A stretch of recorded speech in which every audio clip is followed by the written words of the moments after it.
Welcome back, movie lovers. I'm Josh. I'm Chris. And with our powers combined, we are Garner Brothers Movie Lovers.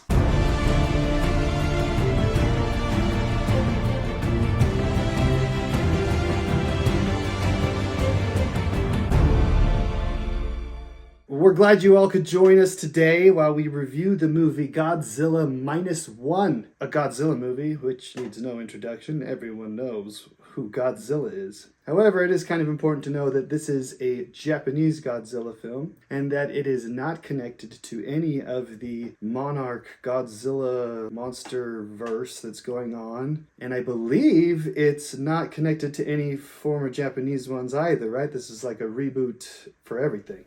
That's correct. So the same studio in Japan has made all of the Japanese Godzilla movies. It's Toho Studios, and they own the rights to Godzilla. So this is their, I don't remember, 35th or something like that Godzilla movie. But it is a reboot about 70 years after the original Godzilla film. With this film, the main character is Koichi Shikishima.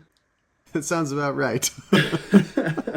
But he's a kamikaze pilot for the Japanese military during World War II.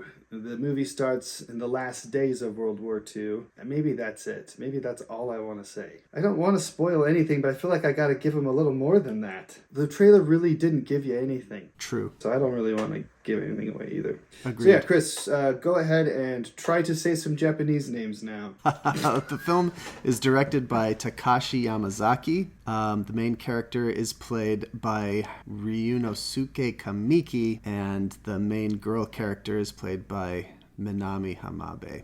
And I apologize for my pronunciation of those names. The score is by my favorite Japanese composer, Naoki Sato. I noticed a recognizable theme throughout the movie, and also, correct me if I'm wrong, but I think he used original remastered score from the very first Godzilla movies. Yes, he did. The original Godzilla theme is in this movie at least 3 times. Yeah, I appreciated all that. Naoki Sato's style is all over this score, and I thought his style didn't mesh wonderfully with the quotations of the original Godzilla theme, and the original Godzilla theme seemed a tiny bit out of place to me a couple of times just because it sounds so old.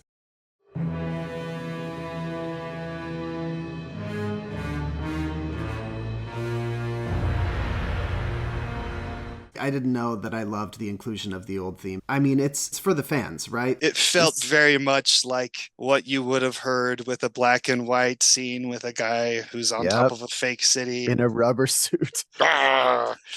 And that's kind of corny. But I also kind of appreciate it because I know they've been making these movies since the beginning of time. Before they started making movies, they were making Godzilla movies. And I recognized it as trying to pay homage to classic Godzilla. And so I was like, I'm going to let it pass. That and the creature design. Yep, that was the other thing I was going to say. They tried to animate him so that it could look like there was a man in a rubber suit as he's walking around the cities, which is a strange choice. But it looked really good. When you're looking at him from down below and missiles are hitting him and smoke's going everywhere, or he's in the water, it looks incredible. Yeah. But when you see his full body walking around in the city, bottom heavy. Yeah. His legs are so stubby, and it looks like a guy who's trying to look like a big monster. We've been kind of bagging on it here at the beginning, but this is a good Godzilla movie. Very, very good. This is the best Godzilla movie ever. It's not even close. Well, I can't say that because there's 34 other Godzilla films I haven't seen, but this is so much better than every Godzilla movie I have ever seen. And also, I'm given a pass for all these things we kind of crapped on at the beginning. It was intentional. They wanted it to be true to what people know and love, and I think they did a great job of that. But this isn't really Godzilla's movie. This is a story about a whole bunch of people. Sometimes when you got these huge monster movies, every time it cuts to the human characters, you're like, who cares about these people? Just get back to the monsters. If you don't care about the people, it's hard to care about what the monsters are doing, right? In this movie, it was so much more tense. than any Godzilla movie ever because you've got all these characters running around that you genuinely care about. It invests so much time and energy into their story, which is just all kinds of tragic, and the main character is so filled with guilt and shame, and he's just dealing with everything from the war, and there's all these other characters that are pulled in. For the first time in a Godzilla movie ever, I've been like, no, don't kill that person, because every one of them matters, right? Like, in so many other Godzilla movies, you know, you watch him destroying stuff and killing people, you're like, oh, cool, he killed that guy, all right, you know, like, just keep moving. And so Godzilla scenes were way more intense because you're invested. Yeah, he's not the good guy in this movie. He is a scary monster. If you compared the amount of devastation that Godzilla does in this movie compared to what he did in any of the American ones, it's significantly less damage. But the impact is mountains more. You feel it so much more. A good example of that is the very first time you see Godzilla in this movie, he's much smaller than what you are used to. And he only kills 8 people and he destroys one shack. But you feel the impact of his devastation so much more with these 8 people than you have ever in any other movie when he kills millions of people. And it only gets more impactful with each time you see him, which is not that many times. His appearances are rare, but they're super impactful. Yeah, it's some of the coolest Godzilla visuals, too, that I've ever seen. Despite the creature design, I wasn't usually bothered by that, because usually you only see a piece of him or a part of him, and the way they're portraying him is excellent. The special effects looks amazing. There are just some incredible shots. In particular, his atomic breath. Every time he uses that weapon in this movie, it is devastating. You've seen it in other movies before and you're like, wow, that's cool. But in this movie, it actually looks atomic. There's mushroom clouds and shock waves and people are dying everywhere. It's so scary. It's so much more impactful in this movie than it's ever been before. The sound design for all of that, like the explosion and just feels so much, there's so much more weight to like Godzilla and everything he does in this movie. Yeah, the sound design is amazing. Something I really, really liked about this as well, and I'll compare it to actually Top Gun Maverick in this way. So in Top Gun Maverick, you know what I'm talking about already? I do, yeah. Yeah. So in Top Gun Maverick, they give you this impossible mission, and they explain to you exactly how they're going to do it. And they make a very complicated, very difficult thing understanding for the audience in a way that once everything gets lined up and it starts, I felt it. You know, the theme started playing and the ships were headed towards Godzilla out in the ocean and all the soldiers on the ships. And you're like, oh, there's no going back now. Here we go. This is it. Oh my gosh. And you know what Godzilla is capable of. You've seen it. You've seen all of the horrible devastation he can cause. And you know the characters and what's at stake. Yep. You don't want them to go, but they have to. And oh my gosh, it's so good. It's so good. It is an incredible climax, perfectly built up. There's a ton of setup and payoff. It's just excellent. It's so good. So now we're talking it up and we're telling you how great it is. And maybe you're like, okay, this is going to be a super fun movie. Wrong. This movie is really hard to watch sometimes. It is so serious. It's more of a drama, and the drama is really heavy. Characters go through brutal, emotional moments. It is not always fun. Typically, a Godzilla movie is dumb fun. Yeah. You go into the movies to see monsters fighting each other in cities and cause crazy devastation. And I mean, there's a reason Roland Emmerich has directed one of these movies. Yeah. This is not that. This movie is way better than any Godzilla movie has the right to be. It's not a dumb fun movie. It is so much more than a Godzilla movie. And you'll feel that. You're sitting there going, is this still a Godzilla movie? Like, it doesn't feel like one. But all of that is setting the stage for what ends up being a truly, to me, inspirational message about the importance of life. That is awesome to me. There's an incredible speech at one point given by a guy who talks about how the World War II Japan valued life so cheaply and how they can't do the same thing in this circumstance. And they didn't even have ejection seats in their pilots' airplanes. He lists a whole bunch of ways, but just that theme of life is like awesome. Let's rate it. So call it good. It's time for good, fine, bad. Good, fine, good, bad. Fine. That's bad. That's bad. That's bad. That's bad. Everything's perfectly all right now. We're fine. We're all fine here now. Thank you.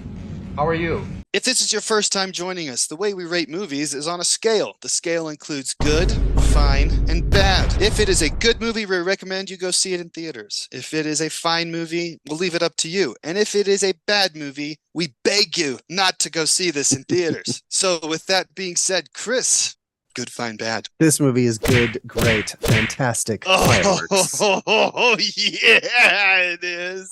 Good, great, fantastic fireworks. I say that as well. Now you're confused if this is your first time because we said it was good, fine, bad, but we have a secret one for really good ones. This is the best rating you can get. It's off the charts. Cue the cheering children. Start the fireworks. This is good, great, fantastic fireworks. It is so good. And I know it's Japanese. It's a subtitle. Kind of strange that's the case. But you know what? Like, it's so worth it to go see this movie. And there's not that many showtimes. It's not as widely distributed as regular blockbuster movies are. And you should go see this in theaters. Yeah, on the biggest screen possible. If you can see it in Cinemark XD, you should see it that way. If you can see it in IMAX, you should see it that way. You should just see this in as big a theater room as you can with the best sound. It's my favorite experience at the theaters so far this year. Gosh, you know what?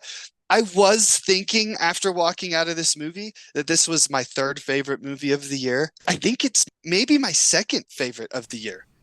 Number one. It's your number one? Yeah. I think so. The more I'm talking about it, the more I'm like, this was really good. It's a really good movie. It's moved up on my list already.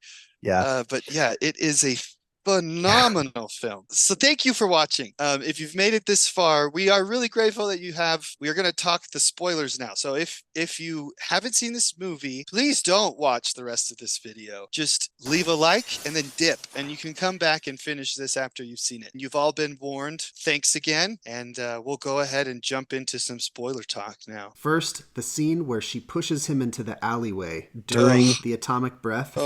That scene is amazing. The shot where she's shoving him into the alleyway and the shock wave hits her at the same time, that's one of the most impressive shots I've seen in a movie in a really long time. This guy already had like the worst case of survivor's guilt in the history of humankind, and now this happens. Oh. And can I add to that as well? She wouldn't even be in that city if it weren't for him. She got the job in the city because she overheard him say that he didn't want her and the child at the home. She felt that she wasn't wanted and she needed to start providing so she could get her own place. That's so true. When she gets blown away, like you said, he's already got survivor's guilt extreme. And then that happens. And it's someone that he deeply cares for, not just some mechanic on an island that he just met. It's devastating. When a movie can make you feel things like that, you know it's working. Like, that movie is so well made. Well, okay, so the other thing is his ejection seat. Krista called that. They wanted you to know. They gave you all the clues because when the mechanic is looking inside the cockpit, he does stare at that seat for a moment. And like, he does. The cool thing is there is a moment's hesitation right before he pulls that lever in the plane where he is choosing to live. And when it flashes back and it shows the mechanic telling him, live, I was like, man, that's so good. Or the mechanic who had lost all of his friends, arguably because of the main character, told him to live. That was a really good moment. Super good. Yeah. And also that same sentiment is expressed from the neighbor. She gives him back the money and she just kind of pounds on his chest. Like, man, don't you do that to me. Emotional. Oh my gosh. The value of life had changed for her. And it has for everyone. Everyone. In the history of the world, has there ever been a civilization that went from so warmongery to so peaceful as Japan? from like No. pre-World War II It to now. seems Like, impossible. It's amazing. It is. It doesn't make sense. Yeah, the nation of Japan was different. And I feel like this movie is showing the change in the Japanese people. This movie is a fascinating look at post-war Japan. I feel like I learned some history from this, even though it's totally fictitious and there's a giant monster. I feel like I appreciate a little bit better the plight of regular Japanese people after World War II as a result of this film, which I was not expecting. Okay, one last spoilery thing. Did you notice at the end when you see the girl in the hospital and she like leans forward to kind of hug him that there was like black veins on her neck? Yeah. I don't know what that is, but I noticed that they like kind of made a point to show you that there was something there. I think that means that she's regenerating.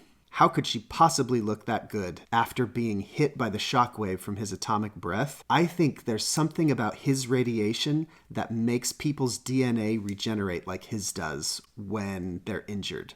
And so I think in the sequel, we're going to see she can regenerate like Godzilla can, and anyone else who survives his atomic breath. It will definitely be something. We're done. By golly, go see this movie. So good. We really, really recommend it. And we're done now. Pew, pew, pew.